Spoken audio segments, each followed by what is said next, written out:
Want to read on the intro? You did the last one. Yeah. Oh, okay. So there we go. So who's leading then? Me. Yeah. Okay. Good morning. I suppose. Hello. Welcome to our second podcast. So our first podcast has just been released on YouTube. And we were just checking out the views and subscribers there, etc. So this is our second one. We have got a little bit of feedback in-house that we're going to try and keep it to 45 minutes. We've also been told that it would be good if we could break it down into 3 15-minute slots, just to sort of like help with editing, etc., and stick it up on social media. So just to give you a rough sort of thing about what we're doing, we're going to do an intro and we're going to do a check-in because that got good feedback last time, Kadus. We're going to have a little mini interview of you, find out a little bit more about what makes you tick and the reasons you get involved and the stuff you get involved in. We're going to have a little bit of a comment on some of the stuff we've seen on social media and the news, which is people filming nights out from different perspectives. So men filming women in secret, and also women filming themselves so that we can see what they experience from their perspective. And then we'll have a bit of an outro. Sound like a plan? Sounds like an absolute plan. Right, okay, so the things that we're going to concentrate on, as in last time, what you can expect is radical honesty. We're going to be honest about our opinions. We're also going to be curious, so if we're going to say something, we're going to sort of try and work out where that perspective comes from. We're going to be vulnerable. We've already said that, everything's on the table as much as possible. And we are going to challenge respectfully. Happy, Kadus? Very, very happy. Right, brilliant. So I'm going to get into the most important part of it for me. And before I actually ask you this question, you seem so busy these days that we almost have to arrange a podcast to get you in the room. So, how are you? I'm good, actually. I'm good. If you asked me that question 2 weeks ago, probably would have been a different answer. Okay. But this weekend has been a very good one for me because I was able to let my hair down. Well, hair on my chin, I guess. I invited to a wedding on Saturday, which was very, very nice. Then on Sunday, so if anyone doesn't know, I also dance. I run a company and we've got a show in London next week. And this is actually our last rehearsal of 2024. And with that, we've got about 6 members who are going off to dance college. So it'll be their last time in the studio. So that was quite emotional for me because I've been teaching them since they were babies, really. So, and there's a lot of tears, but I kind of felt comfortable enough to express that. And it was a nice moment to reflect and to look at the process and just kind of go, oh, I'm proud. I'm proud of everyone. I'm proud of myself. So that was nice. It was very nice. As Kobe says, the job's not done. Job's not finished. We've got the show next week, but overall, very good. It's been busy, but at the same time, I've been having some really cool conversations. And that's kind of put a lot of things into perspective. So yeah, very good. Yeah. So you mentioned you've been teaching them since they were babies. So when you say babies, what do you mean? Well, so there's one of them is 16 now. I've been teaching her since she was 8. So so it's been a very big brother moment where it's like, oh, look at you now, just awesome, and you're just going into an amazing human being, and now you're about to go into the next stage, and there's also a little bit of that protective kind of feeling about, I want you to be okay, I want you to, it's going to be a completely different environment, you're not even going to be in Plymouth anymore.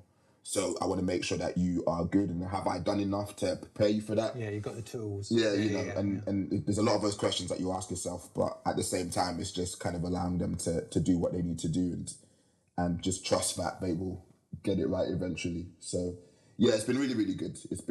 But again, emotional, a lot of reflecting, but at the same time, overall, very, very positive experience. Yeah. It must be special because I'm telling myself a story that's special because when I see my kids dance, I think, where do they get that from? Because they are brilliant.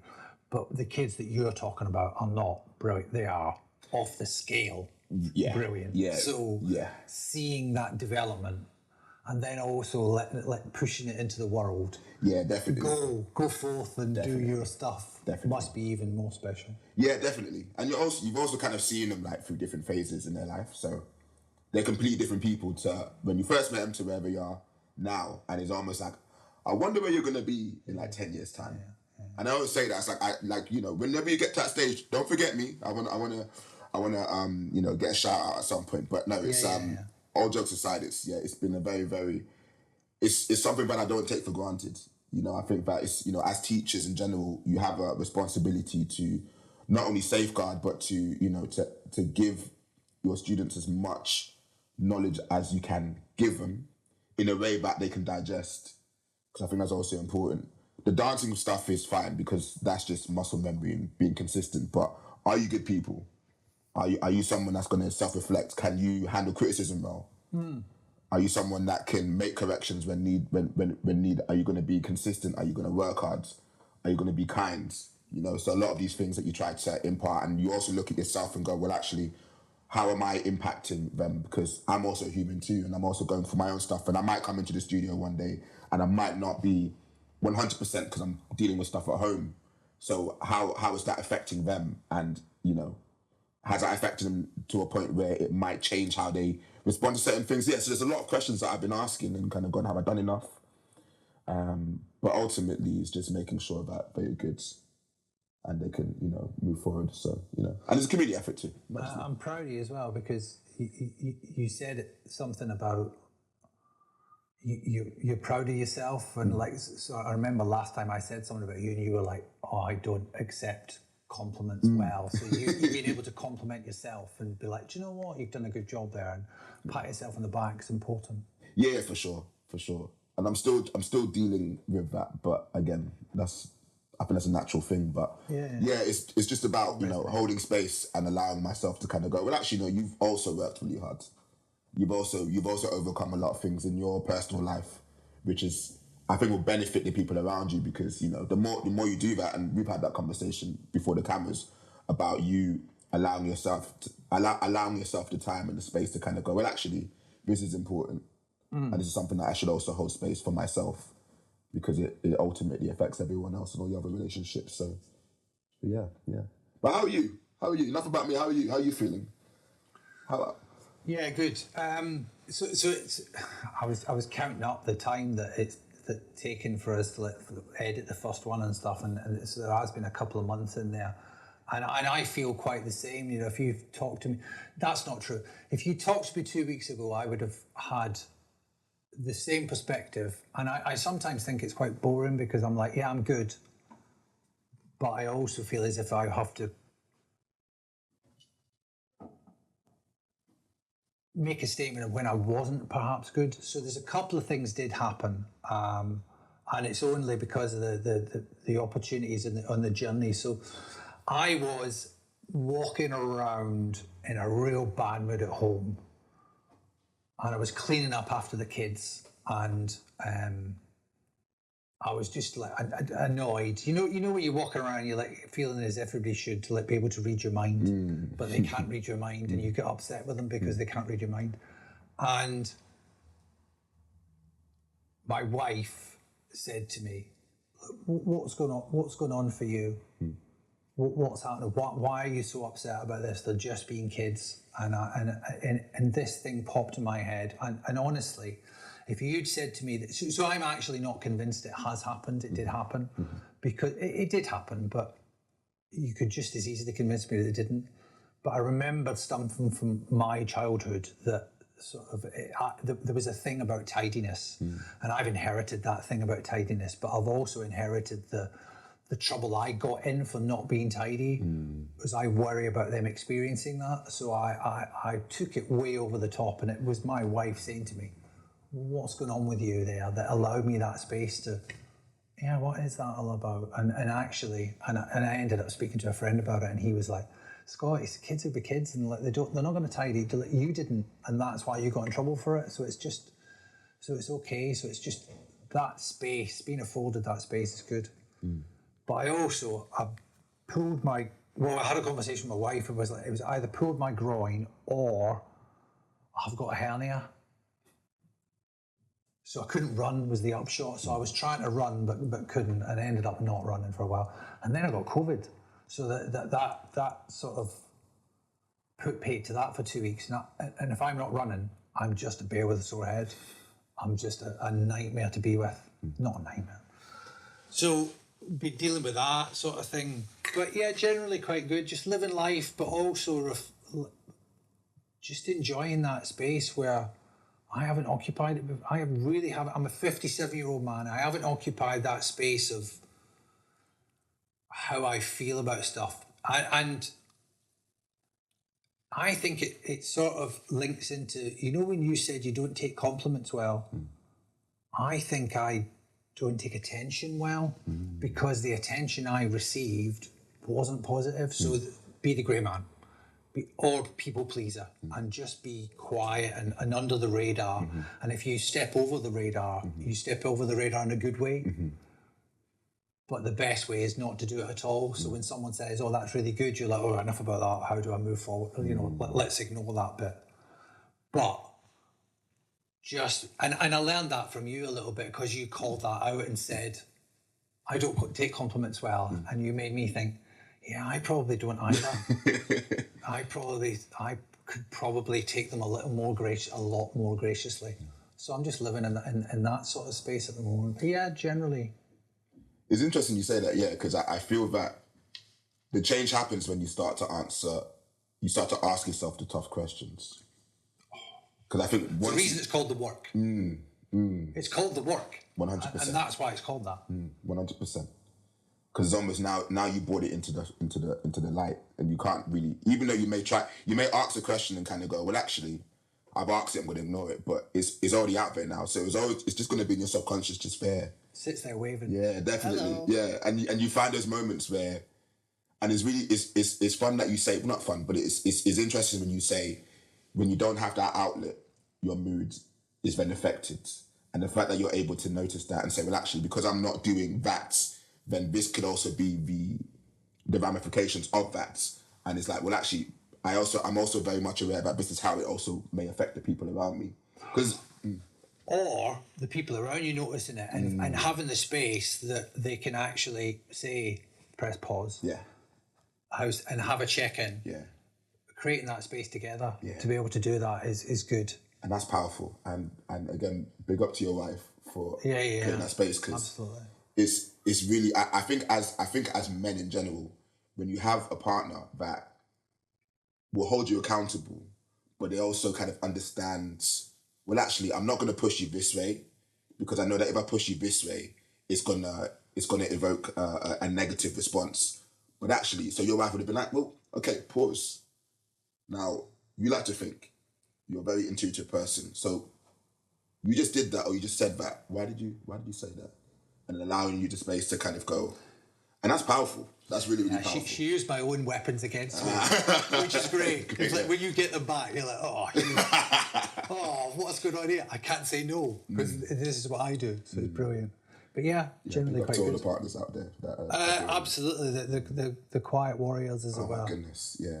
And to be honest with you, I have so many of those conversations with my partner, and it almost kind of makes me want to do more, because it's as much as I appreciate her giving me the space, I also know and understand that it can be quite taxing for her. So it's like, okay, I need to make sure that I'm also putting in the work. So I'm not because I don't want you to be my personal therapist. I don't want you to be someone that is going to constantly have to, work through my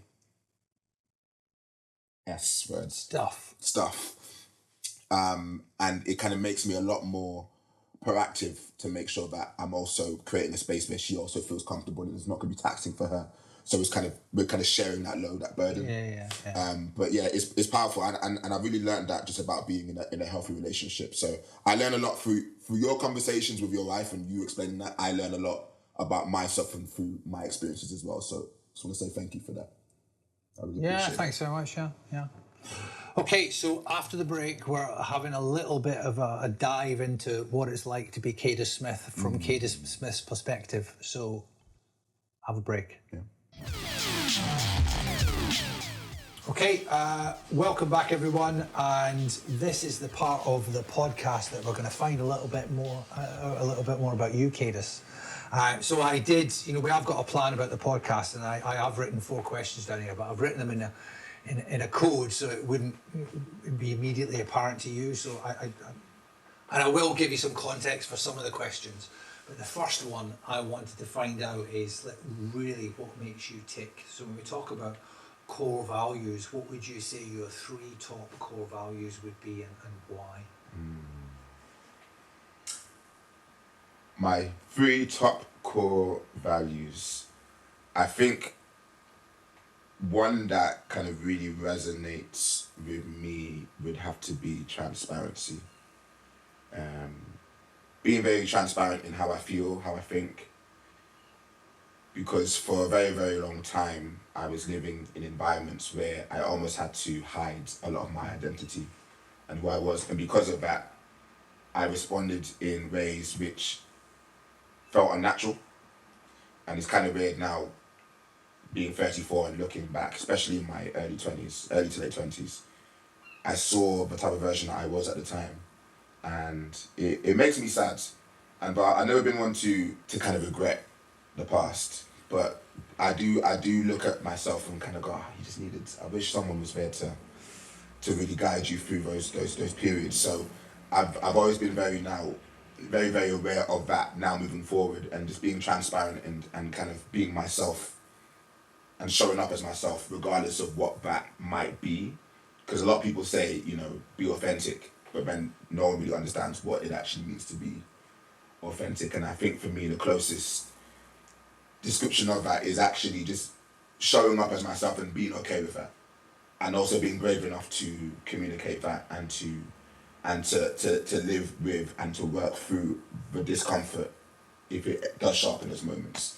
So transparency, empathy, I think is very important for that. And again, just looking at what my childhood and the things that I have been through, and the things that I've done, the things that's happened to me, but also the things that I've done to others, and showing myself that way. I was speaking to one of my students the other day, and I said to her, it's like, loving people is also loving yourself. Like loving even the people that may have done you wrong, to kind of look at them as just human beings in the world, dealing their own traumas and their own whatever they may be going through, and they may not have the tools to deal with those things effectively, and they may project onto you. And it's, if you learn to see them as humans, and when I say love, I don't mean to be naive and to be I'm talking about it from the standpoint of just understanding that we're all going down the stream together.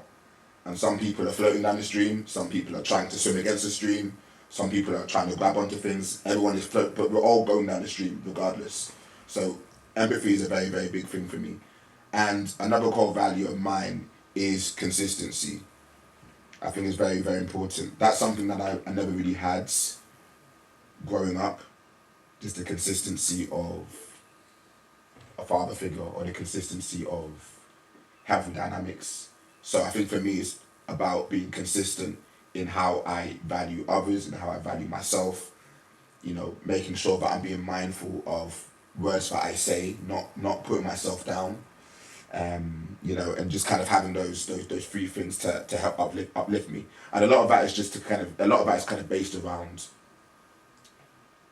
my perception of myself, and giving myself all of the things that I didn't give myself, or I didn't have when I was younger, and just relearning a lot of things and unlearning a lot of things too.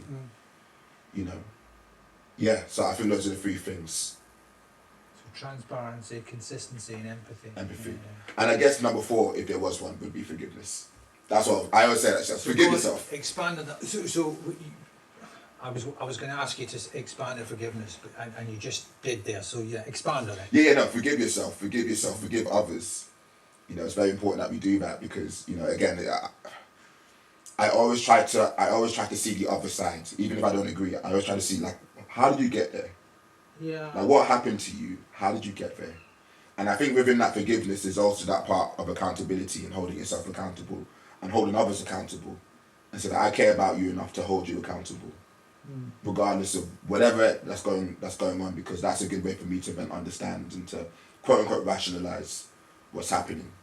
I don't know whether that's right or not, but I feel that it's important. But to forgive ourselves, because we all tend to live in shame a lot of the time, especially as men. And you know, as men, if you don't have the tools, you will tend to just go through the world and you will affect it in whatever way you affect it. And especially now, my journey, which we can kind of go into the next part, but is about really forgiving those parts of yourself and really looking at the ugly side of yourself and kind of going, all right, it's fine. It's not. It's just another part of you, and you were hurting. So the accountability is there, but there's also that hug that you need to say, okay, now that it's been brought to the light, let's now move forward. That makes sense. There's so many things that make sense to what you said there. I love the analogy about the stream, because that's like really, really clever analogy, and it makes sense in my head. And the thing about shame, I heard recently that guilt is for what you did, shame is for what you are. And I think men do live in people can live in shame if they allow themselves to do that. Yeah, that resonated a lot. The second question I've got is, my daughter kind of asked this, and I thought, oh, it's the dumbest question ever. And then I thought, no, it's not. It's the most brilliant question, because it's so open. As it said previously, like, I am way cooler in my kids' eyes just because I know you. So, and they do look at your videos and stuff like that, even the boxing ones. But the question that from her is, why do you dance? The answer is not as profound as a lot of people think it would be. Growing up, I was a very awkward child. Very awkward, very anxious, a lot of self-doubt, a lot of second guessing. And again, you know, growing up in areas where people didn't really reflect who I was, I didn't see a lot of myself in the people around me. So I kind of isolated large parts of myself from other people. And yeah, I think dancing was just a way for me to express that. Going to church at the time, I used to dance in church. I used to really, I was obsessed with Michael Jackson. Obsessed with him. You know, then as I got older, people like Usher, people like Chris Brown to a degree as well. Dance's performance is something that I kind of really resonated with. And it was something I was kind of good at the time. I never trained formally when I was younger. I just kind of got up and did it. And I always remember one time I was out on a night out and I was dancing and I got attention from girls through that. And I thought, oh, okay, this is a way for me to actually express myself and actually get attention from the people that I wanted to get attention from. So I use dance as a vehicle for me to do that. And then as I got older, I then moved, so this is when I was living in Yorkshire at the time, I then moved to Plymouth and I bumped into a gentleman by the name of Chris Gilchrist, who was the leader of a group called Beat Breakers. And during that time I was kind of thinking about taking dance a bit more seriously. But it was during that meeting with him, and I went to the first session, which was on a Sunday. I think it was Flair's nightclub. That first session, I was like, oh, I love this. I love the camaraderie. I love the fact that there's many people that wanted to express themselves through this vehicle. And yeah, I just kind of, it stayed away from wanting the attention to finding something that I really wanted to be good at. And there was a hunger there. So I started to compete, I started to travel, and I really, really found something that allowed me to tap into my creativity, something that my inner child, as they would say.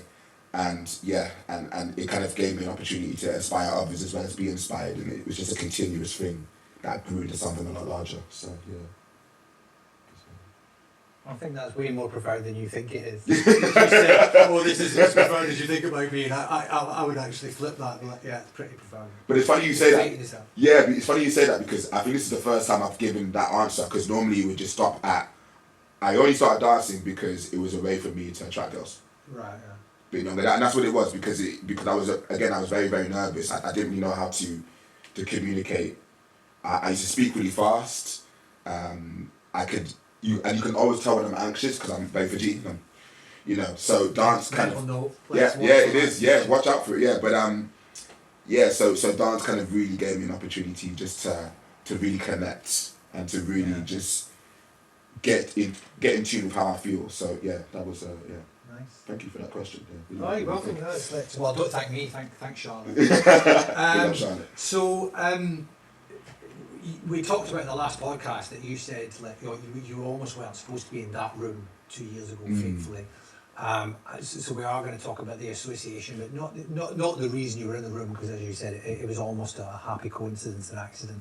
But like, what's your association now? What do you get out of it, and why do you put so much into it? The man culture. I reflected on that, because when I stepped into the room at first, if I was to be totally transparent, which is one of my core values, I kind of stepped in that room thinking that I was already at a place where I'm there, but I feel like I've already got it figured out. Like I feel like I'm already on that path. But what it actually did was it made me look even deeper, and I had to ask myself that question: why did I think that in the first place? So, you know, when we all had our conversation with our partners and the women in our lives about, you know, what were your experiences, and I asked those questions, and the answers that I got were quite, I wouldn't say shocking. You know, I'll say shocking because I wasn't expected to be as shocked, because I thought I already knew. You know, and then I had to then think about my mum's experience of what it would have been like growing up or moving to the UK, being a black woman, and speaking to my partner who's also a black woman, and then kind of dissecting those things and looking at privilege and kind of going, well, actually, I've grown up really experiencing the negative impact of what privilege can actually be from the people around me, but also not taking into consideration my impact in the other people around me who are also further away from that power structure. And once that question was asked, it just kind of snowballed into this thirst for knowledge, but also this thirst to continue to create more safe spaces for the people around me.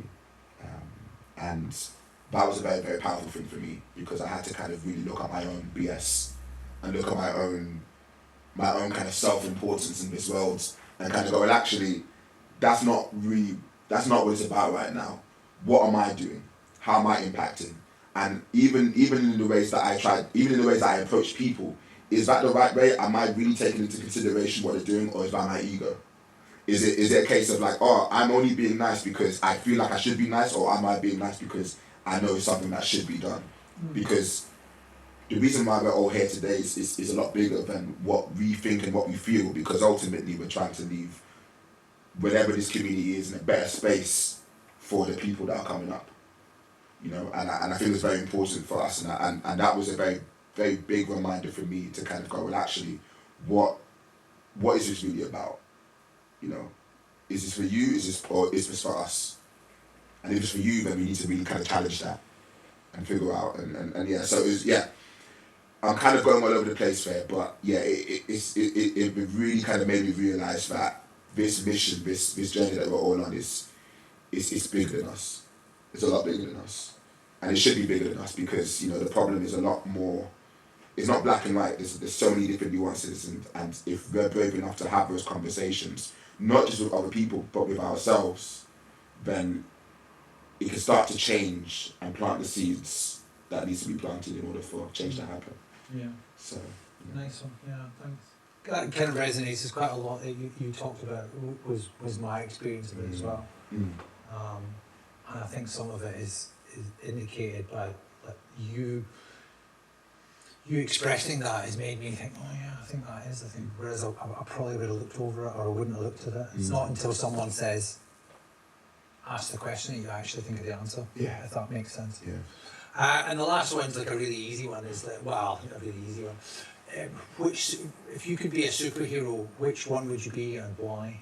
I do not do well with these questions.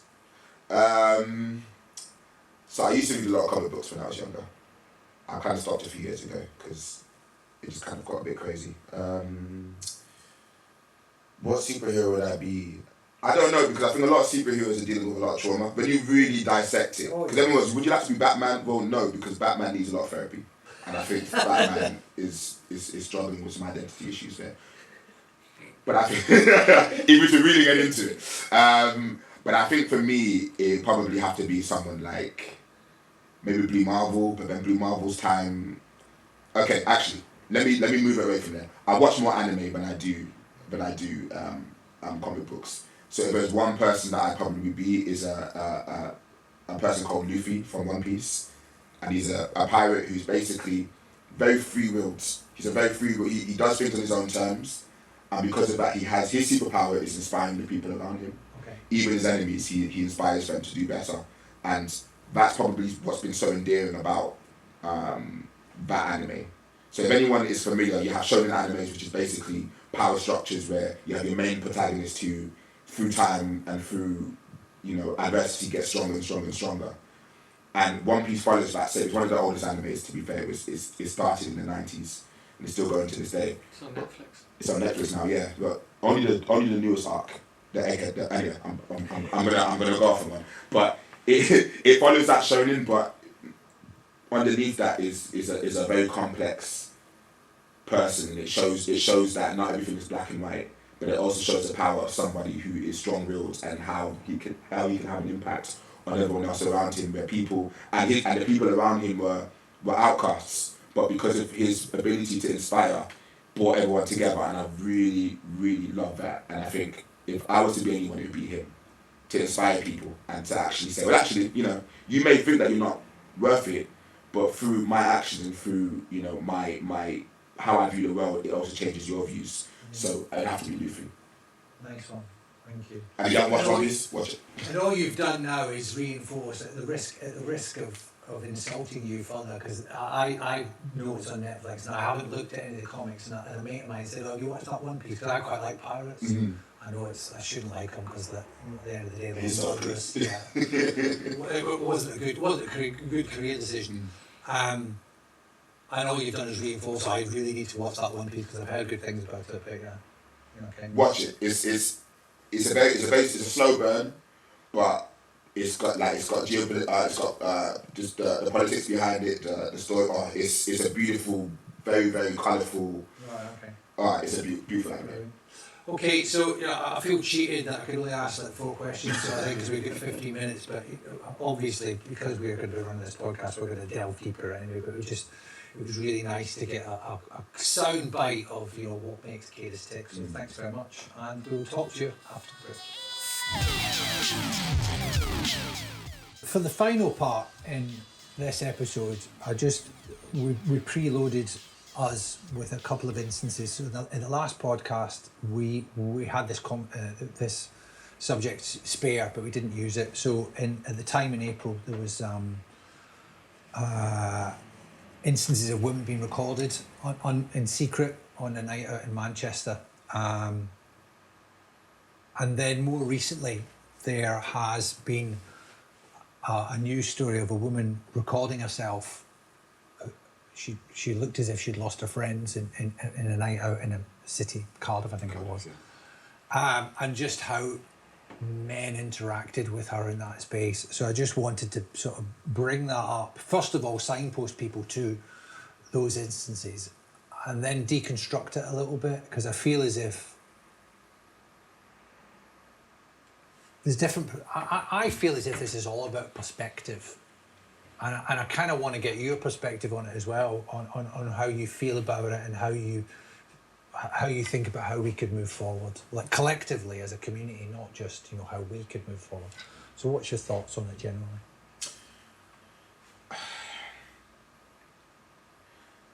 When I think about men and what we feel we have the right to have access to, I think there needs to be a conversation about that and around boundaries and what that actually means. So, for example, when I read the article around the lady that filmed herself walking through Cardiff, and it was almost because one thing I enjoyed about that article, even as she was describing it, she was saying, well, not all the interactions were bad, like some of them were good, but she did notice that there was a lot of there was a lot of men that, you know, saw the vulnerability of her walking on her own, and they weren't helping. It was almost a case of, well, where was our in? How can we? Where's the angle?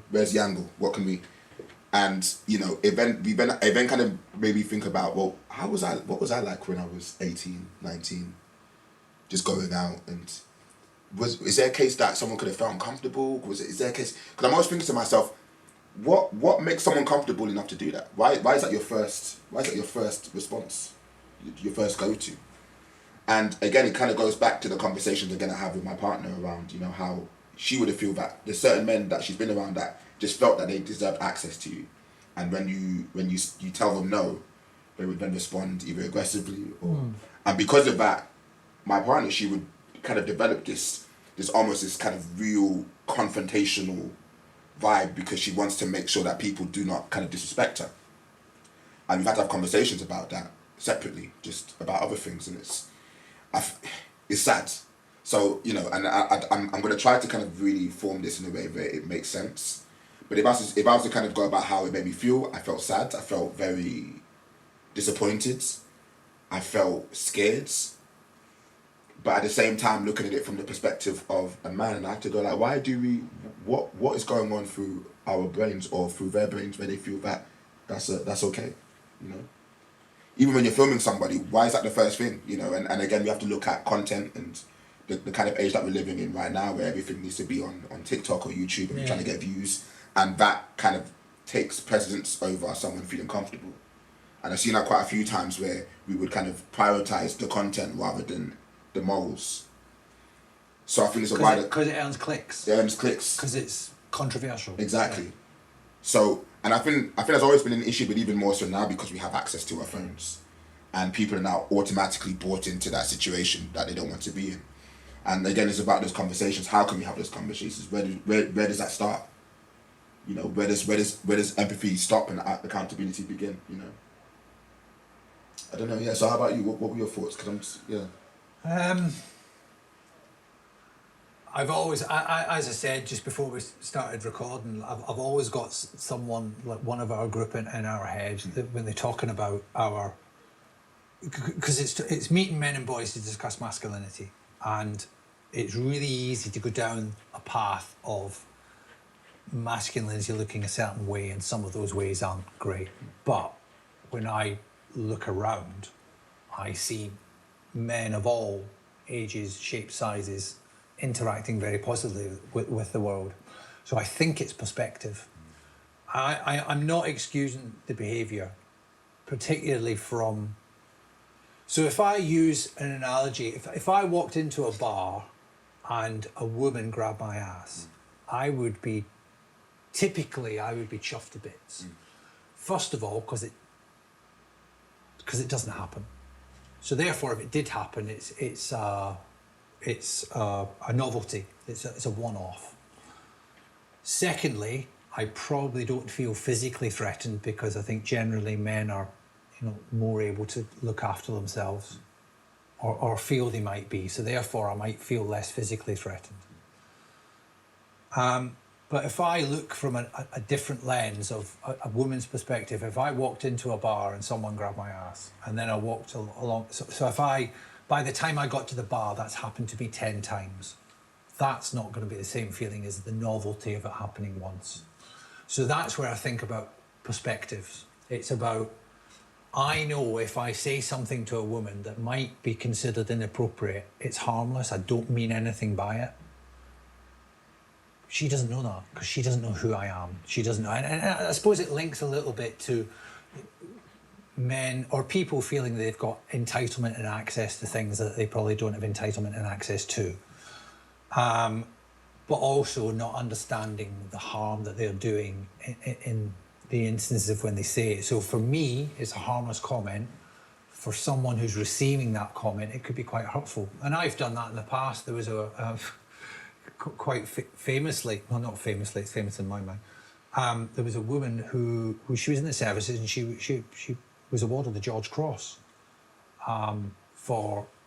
so it's an act of courage under enemy fire. And that's so the George Cross is a big thing. The George Cross being awarded to a woman is an even bigger thing, I suppose, because it's probably, the list is a lot shorter. And funnily enough, they were out celebrating one night in the bar, and I felt as if I was entitled to comment on anything about it. I had no right to comment on that. I didn't know the context, I didn't know, but I felt as if I should be able to do that. So from my perspective, it was harmless, but from her perspective, it was probably quite hurtful. And I think, if I saw her in hindsight, if I saw her, I would probably walk up to her and go, do you know what? I need to own that because, I was dealing with the stuff I was dealing with. I didn't behave appropriately. I'm sorry. She won't remember it, I hope. But if she does, I can only apologise. But I think it's perspective. We don't understand the harm that could be associated with it. Generally, and I always have that voice in the back of my head that men display a lot of positive traits and a lot of positive behaviours. So that, and it links to two P's. So protective, we're protective, but also we're predatory. And we kind of big up those two things in masculine circles. We're supposed to be protective of the people we care about. That's how we derive value in the world traditionally. We protect those that are around us. And also, if we think prehistorically, we'd go out and hunt and stuff. So there's a predatory aspect of it there. And I think we've celebrated things like that. So I think it's very easy to fall into those two buckets. Definitely, yeah. Yeah, and just adding to that, because you kind of really brought up a thought in my head when we're talking about, for example, Red Pill. A lot of conversations around that online about, it kind of celebrates those negative parts of masculinity where when you look at somebody as a thing as opposed to a human being. And so when we're looking at experiences of women when they're out, is a constant thing, right? It's a constant thing that we probably won't have a lot of knowledge about. So that one thing that we may do or say may be the straw that broke the camel's back, because it's been a continuous thing. It's been around the corner, that's already happened 5 times. Exactly, yeah. But we don't know that. Exactly. Because for us it's once. Exactly. So, I guess for me, and just adding to that as well, I think for me, watching that, it kind of makes me a lot more mindful again to just reinforce the idea about wherever I'm at, is that space safe for everyone? Is that space, is everyone going to feel comfortable? I'm very big on that. If there's people in the room, do you feel comfortable? And how can I affect that in a positive way? And I think that's very, very important. And unfortunately, again, when we kind of start to disassociate ourselves from the human element of somebody, it's very easy for us to act in ways which is inhumane, So again, the whole idea around content, or the whole idea around, I'm filming you in a very vulnerable space because one, it may be for my own amusement or the amusement of others, and I'm removing the fact that actually, you are in a very vulnerable place. It removes that humanity element of it, and I think that's probably what we need to have more conversations around as to why is it so easy for you to disassociate yourself from that part? Why is it that when you see someone who's vulnerable, the first thing that goes into your mind is where is my where's my angle, as opposed to saying, well, actually, are you okay? Where are your friends? You know what I mean? So yeah, it did fill me with a lot of sadness, but at the same time, yeah, it is a very nuanced thing, and I think that is about having those conversations. So when you made a comment, and I'm very sure that I made comments too, where it's like, it's harmless, but it's not. it's not. We tell ourselves a story, it's harmless. Yeah. But it might not, because it makes us feel better. Yeah. But it might not actually be harmless. It might be harmful. Yeah. It's our justification. Yeah. So it's almost your ego talking. It's 100%. almost us saying it's okay. But something that sprung to mind as well is it kind of linked to the core values you talked about. You talked about empathy being a core value, and I read recently. So the difference between empathy and compassion, and I was like, well, I'm not sure there is a difference, but it really opened the door of understand to me, and I think it links to sort of the reason we kind of do the things we do it's compassion, but compassion is empathy with action. So you feel, you understand the other's perspective so well that you feel compelled to do something about it. And I was like, wow, that's quite... It took a while to... No, it didn't take a while. It took a while for the noise to stop when it did slam shut in my head. When it didn't slam up shut, it slammed open. But when it made sense, the connection was so strong, I was like, oh, yeah, I'm just going to let that ring. Yeah, definitely. I need to let that ring a little bit, because it's, when do you feel so empowered that you need to act? And I think it's, yeah. That's, wow, yeah, that's definitely resonated. Definitely. Compassion is empathy with action. Yeah. I like that. Yeah. Yeah, I liked it as well. And I can't remember who said it. It was a doctor somebody, so they must have been clever. Okay. So it was, yeah, and I'll find out. We'll stick it in the notes. Right, okay, so actually, put in the comments if you remember where this was. But I remember, who's the woman, the American woman who talks a lot about empathy and action? Bernie Brown? Yeah. Bernie Brown, I think her name is. Yeah, she talks a lot about race as well, doesn't she? I'm not sure. I think there's a few others like M.A.N, who's one of my goats. If I was to say like my top 5, but she speaks a lot about that as well. I think it's important that we really like stick on that, what compassion actually means, because I think that can kind of drive us to have more of these conversations. Well, it can help us move forward. It's like, it helps you understand the difference. Like, okay, so you understand that's difficult.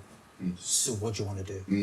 And it helped us move into the space, because, like, as I've said before, it feels like there's battle lines and there's a no person's land in the middle. How do you occupy that space, and how do you actually just be? Do you know what? I don't know. But what is getting to me is we're not talking about it. And we're not having those conversations. I agree. Okay. Looking at the timer, there's around about 40 seconds. I've given it away now, haven't we? So we are trying to run to time. We are running out of that. So we just wanted to thank you for tuning in to this episode. We hope you got something out of it. Just as an update, the conference is coming soon. I think there is a few tickets left, or there should be. So if you want to come and be part of the conversation, please come to the conference on Wednesday, the 25th of September, and come along. We haven't had any comments yet, so if you do want to join the conversation, write in the comments, get in touch with us via email. But Kadus, thank you very much for sharing a little bit more about you.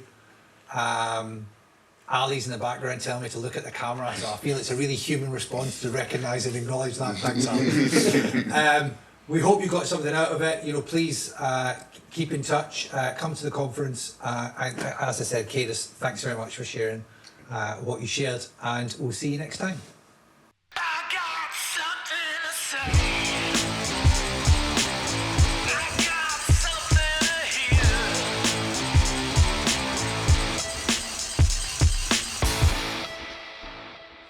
I got something to say.